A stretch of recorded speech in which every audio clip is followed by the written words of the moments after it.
It is the smell, finally, that wakes him. The air inside the orb has always been a soup of ozone, human musk, and the subtle aftertaste of high voltage, but now it's layered with a fresh tang. The cold, clinical sterility of unpolluted atmosphere, recycled for 1,000 cycles, and the crisp bite of burning coolant. Ethan's first movement is a lizard brain twitch, right hand shooting out to stabilize himself against the console, muscle memory overriding the blackout inertia. His palm lands in a puddle of condensation, and the shock of cold against scarred skin brings the rest of him online. He's not dead. Not in any recognizable sense. The orb's interior has lost the drama of the jump. No searing light, no warping geometry, just the dull blue glow of operational standby. The console is coated in frost, each LED haloed in a trembling corona, and the surface of his own arm is mapped with a sleeve of gooseflesh. His heart pounds in his throat, so loud he half expects the sensors to flash a warning. He blinks, each eyelid scrape sending afterimages cartwheeling across his vision. "Report," he croaks, and the voice interface, battered but obedient, paints a status in blunt blue text. Cycle 000.2317. Vector orbital insertion stable, external field, negligible, integrity, 82%, threat signature, none detected. The lack of drama in the words is almost insulting. He sits up, pulling his knees to his chest, and for a full 30 seconds does nothing but breathe and listen. There's no indication of pursuit. No alarms, no quantum knives at his throat, not even the high whine of the drift's own suicide circuits. Just the soft, rhythmic tick of the orb's interior pumps and the hum of a world outside, faint but persistent.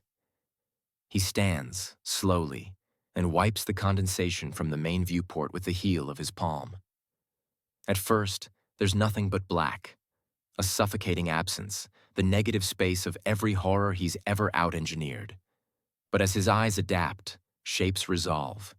Pinprick stars, still and cold, and just beneath them, the washed blue disk of a planet. Earth. He stares at it for a long time, the silence inside the orb almost devotional. The homeworld is familiar in its arrogance. Oceans stitched together by the bright scars of city lights, clouds scrawled in the wild logic of meteorology, continents coiled in configurations that are, to him, the definition of home. But there's something wrong with the view. It takes his abused brain several seconds to process. The color is off. The blue is too pure, the green of the continents exaggerated, as if someone has dialed up the saturation beyond what physics should allow.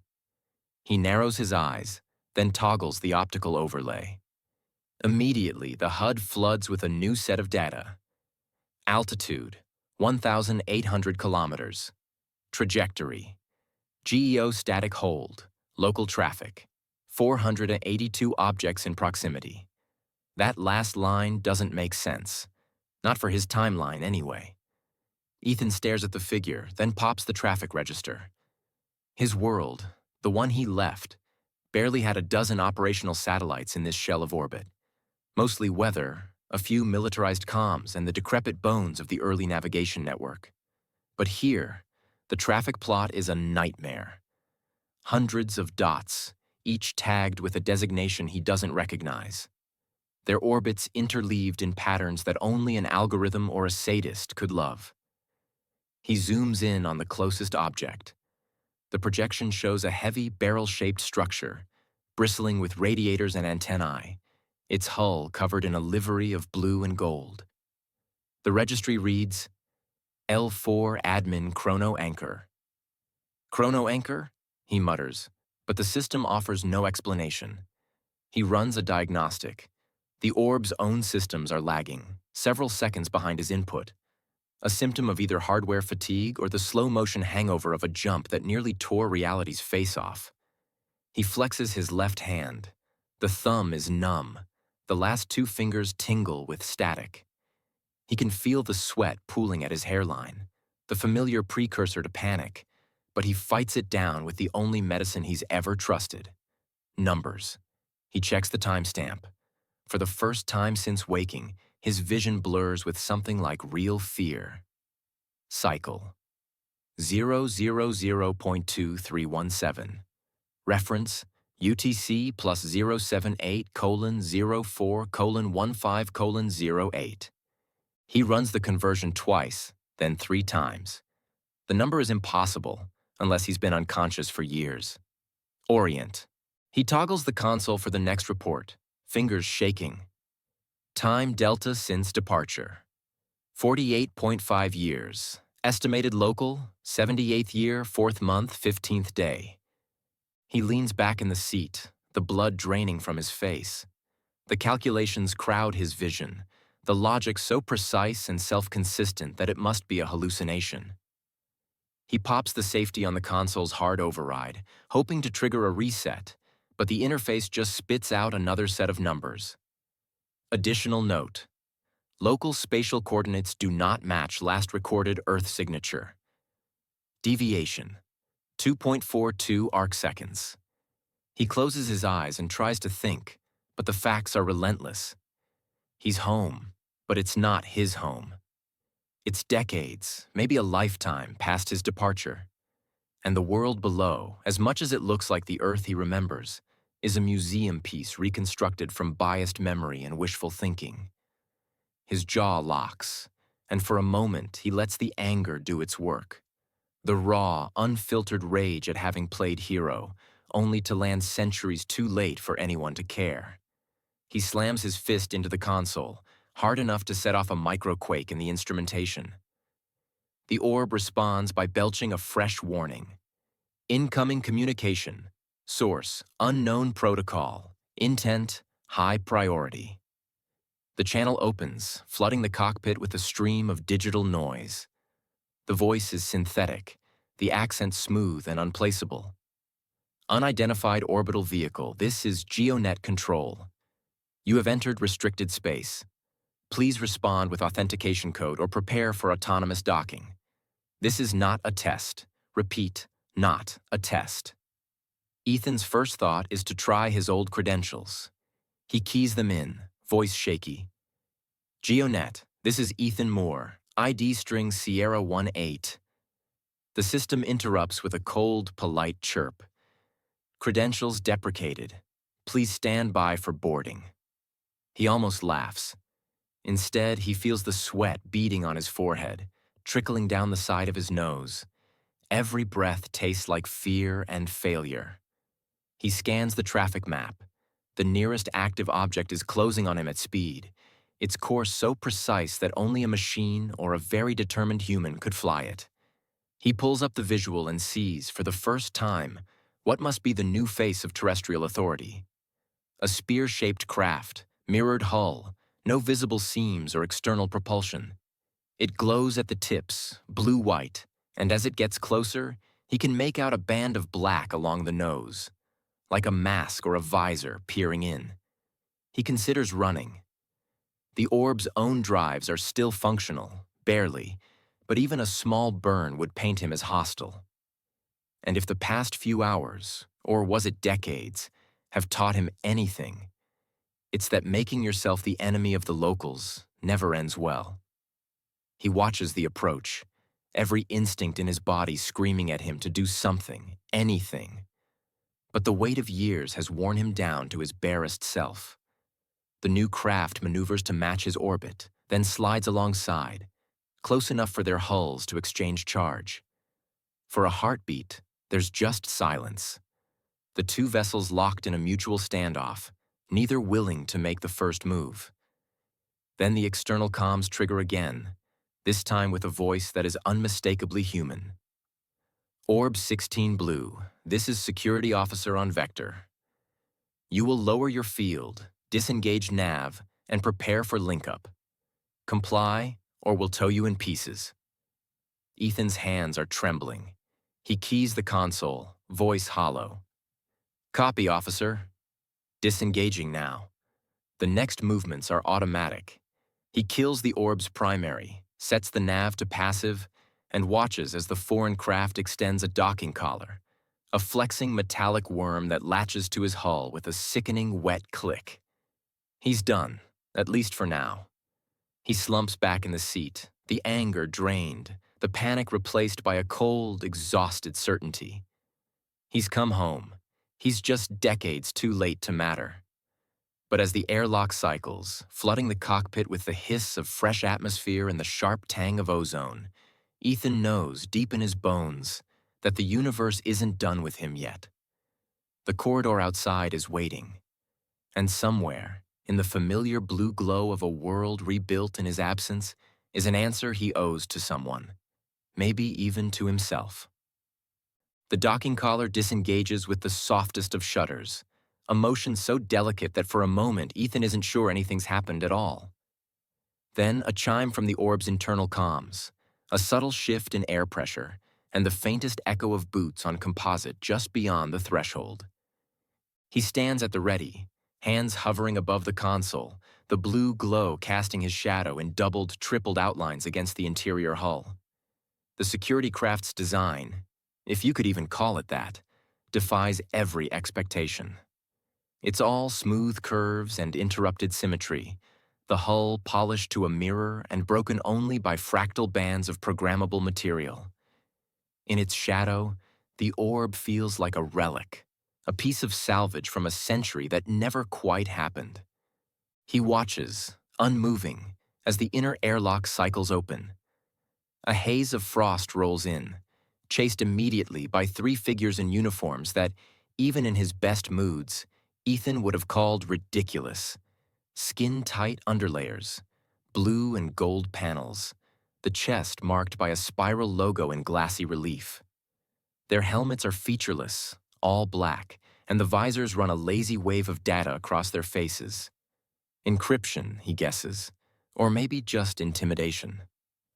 The lead figure stops 2 paces inside, then gestures for the others to stand down. They do, moving with a discipline that's less military than algorithmic. The leader steps forward, pulls a patch cable from her belt, and jacks it into the nearest wall node. Instantly, the orb's systems flare to life. The diagnostics reappear, this time rendered in a glyphic overlay that only half makes sense. The woman removes her helmet. For a moment, the air is pure static. Beneath the helmet, her hair is steel gray and cropped close, except for the practical severe bun at the back of her neck. The jaw is unchanged, tight with a patience he knows too well, and the eyes, hazel, flecked with a chaos of gold, lock onto Ethan with a force that nearly snaps his own spine straight. It's Olivia Clarke. But not the Olivia from the last time he saw her. Not the brilliant, exasperated, impossible woman who once talked him out of detonating a singularity in the physics department's sub-basement. This Olivia is older, decades, easily. But the age has not softened her. It's been annealed, turned into a clarity that borders on the terrifying. For a heartbeat, Ethan cannot move. She takes a breath, squares her shoulders, and lets the moment fill the cabin. Her voice is the same, low, edged, almost mechanical in its precision. "Welcome back, Ethan." She lets the silence spool out, then, "It's been 47 years. Ethan's knees nearly buckle. He reaches out, more to steady himself than out of need, and misses the edge of the console by a centimeter. His hand hangs in the air, fingers splayed, and for the first time in his adult life, he has no idea what to say. "Live," he manages. It comes out wrong, too soft, too raw. Olivia studies him, eyes moving over his face, his hair, the way his jumpsuit doesn't fit the way it used to. "You look good," she says, the words almost a challenge. Ethan tries to laugh. It dies in his throat, a cough of pure disbelief. I'm sorry, I didn't mean..." She holds up a hand, the old gesture for don't waste breath. "We'll have time for apologies," she says, glancing at the readout behind his head. "Right now, protocol. Do you know where you are?" "Earth orbit," he says. I overshot, by a lot." She smiles. At least, the geometry of her mouth attempts it. You always did. Overshoot. The two security officers stand statue still, but their heads incline at each exchange, tracking the rhythm of the conversation like predatory birds. Ethan can't stop staring. The Olivia of his memory was all driven motion, thought on fire. This woman is motionless, but every part of her radiates intent. Her posture is perfect. Her hands, folded behind her back, tremble ever so slightly when she's not thinking about it. He tries to imagine what 47 years would do to a person. He can't. Live, he says again, the word a placeholder for everything he's left unsaid. How did you? We've been tracking the drift's quantum signature for decades, Olivia interrupts. Your little stunt made a mess of the local field. Took us years to even get a fix on your vector. Her tone is almost gentle. Almost. Ethan's breath finally comes in, sharp and cold. So, what now? You going to arrest me for time crimes? Steal my notes? Olivia's lips pressed together in something that might have been a grimace. We're not here to punish you, Ethan. That would be redundant, given what you've endured. She takes a step forward, close enough that the static from her suit's EM field prickles against his skin. We're here, she says, lowering her voice, to welcome you back. The world is different, but you're still needed.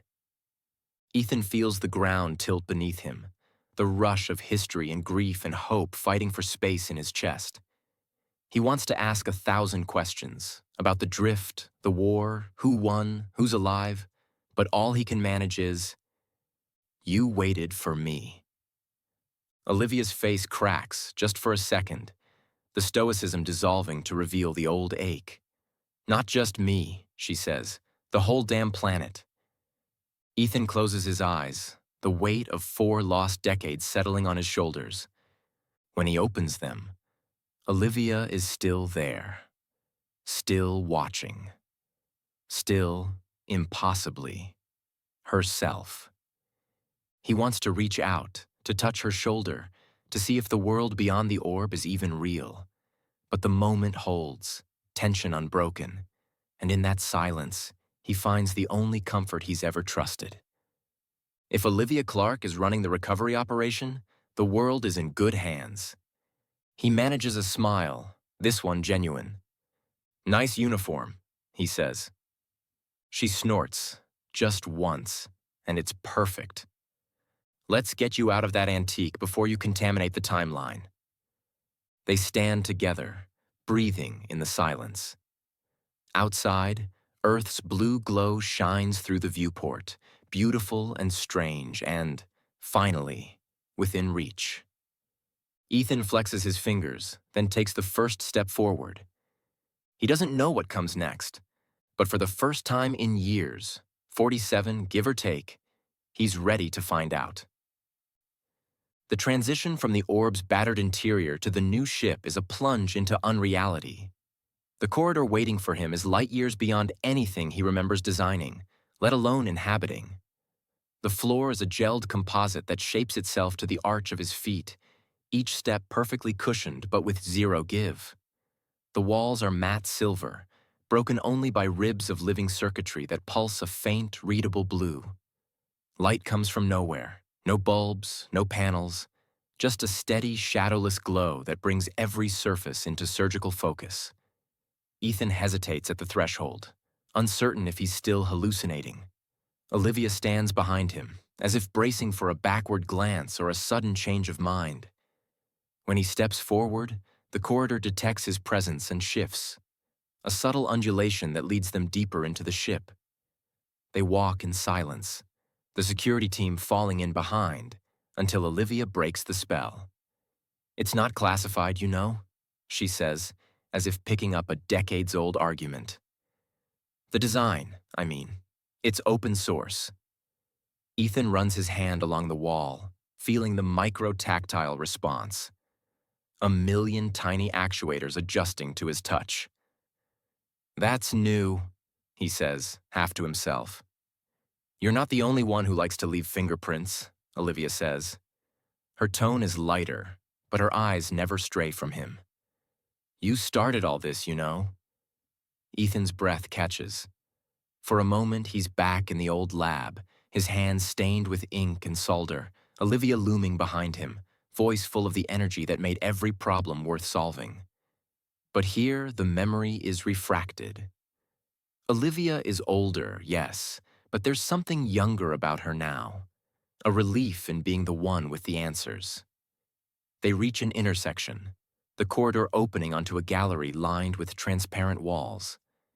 Inside are what look like gardens, but the plants are unfamiliar, engineered for zero-G, leaves shaped to catch the blue-tinted light, roots suspended in clouds of nutrient vapor. Olivia gestures to the display, a flick of her wrist, and a thin pane of glass slides open. Ethan steps inside. First generation, Olivia says. Most of the gene stock comes from Iceland, but we spliced in drought-resistant alleles from Mexico. The climate controls are smarter than most of the crew. Ethan runs a finger across a leaf. The surface is warm, dry, and a faint current of electricity flows up his hand. Photosynthetic sensors? Standard, Olivia says, a hint of pride in her voice. The old hydroponics models burned out every 6 months. We made these to last. He looks at her, really looks, and sees for the first time that the uniform is less ceremonial than functional. Every seam is reinforced, every panel lined with storage or sensor hardware. The insignia on her chest, a spiral inside a triangle, is embroidered, not printed. It's meant to last. He sees the watch on her left wrist, and the world shifts again. It's his father's watch, the one he gave her after tenure, as a joke about keeping appointments.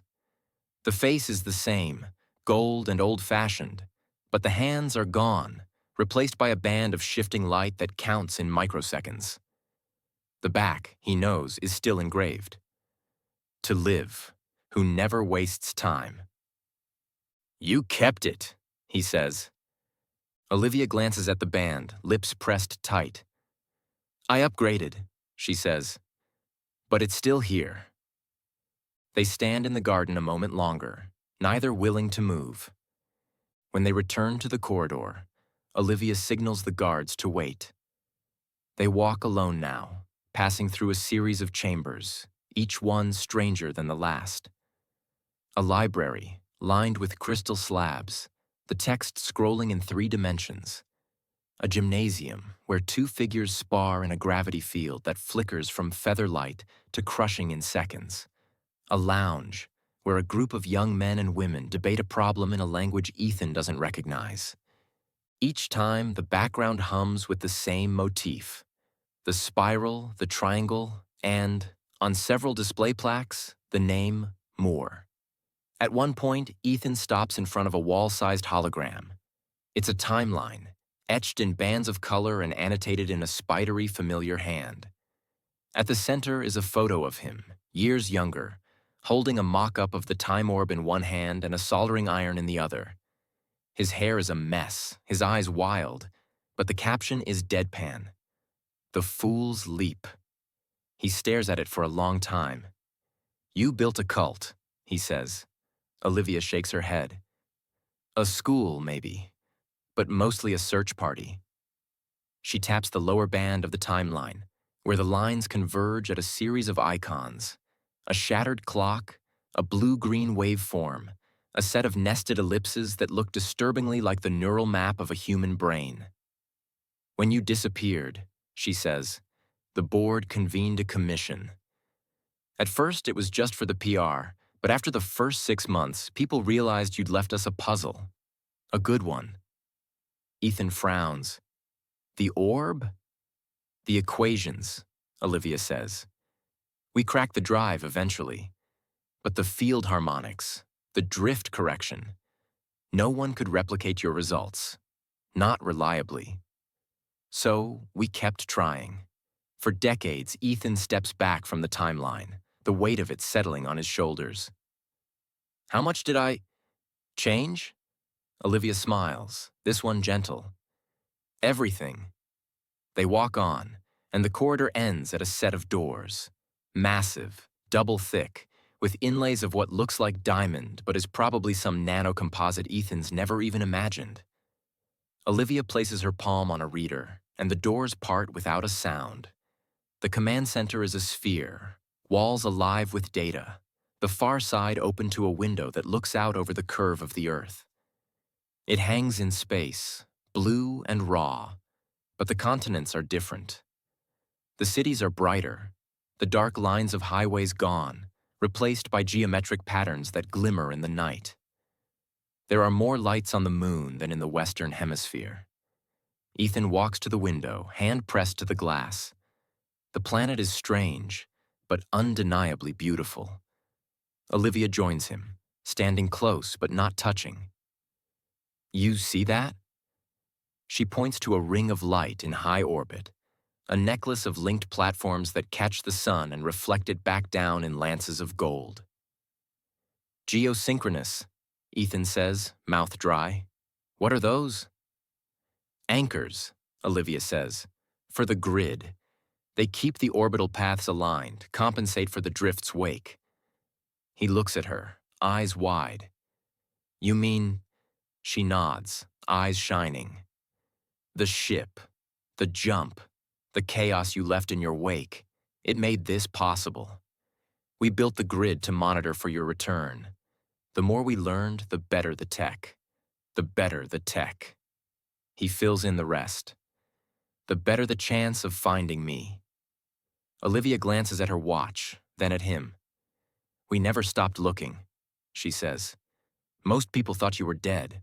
Some hoped you were. But I knew. Ethan lets the silence build, eyes drifting over the planet below. It's beautiful, he says, the words strangled by awe and regret. Olivia rests her hand on the railing. It's home. You helped make it. He wants to cry or scream or run a lap of the ship in 0G. Instead, he stands there, jaw tight, eyes locked on the world that has moved so far without him. He thinks of the years he lost, the problems he never solved, the drinks he never shared with Olivia in some dark bar at the end of a day's work. He thinks of his own name, plastered on timelines and algorithms and histories written by strangers. He thinks of Olivia, her presence beside him warmer than the sunlight pouring in through the window. For a long time, they watch the Earth together, and neither says a word. Eventually, Olivia breaks the silence. You know, she says, we have a lot to catch up on. I'll give you the files. You'll want to see what we did with your notes. Ethan smiles, weak but real. I'll want to see everything. She turns to face him, eyes bright. We have time, Ethan. The phrase, so simple, almost breaks him. He laughs, a sound sharp enough to shatter the illusion of sorrow that settled between them. He takes her hand. They stand together, watching the world as the ship's engines kick in, shifting their orbit. Far below, the lights of a new civilization blaze against the night, constellations mapped by 1,000,000 minds working in unison, each one a fragment of the equation he never quite finished. He looks at Olivia, then at the sky, and finally lets himself breathe. This is home, he thinks. And for the first time since the jump, he knows he's exactly where he belongs.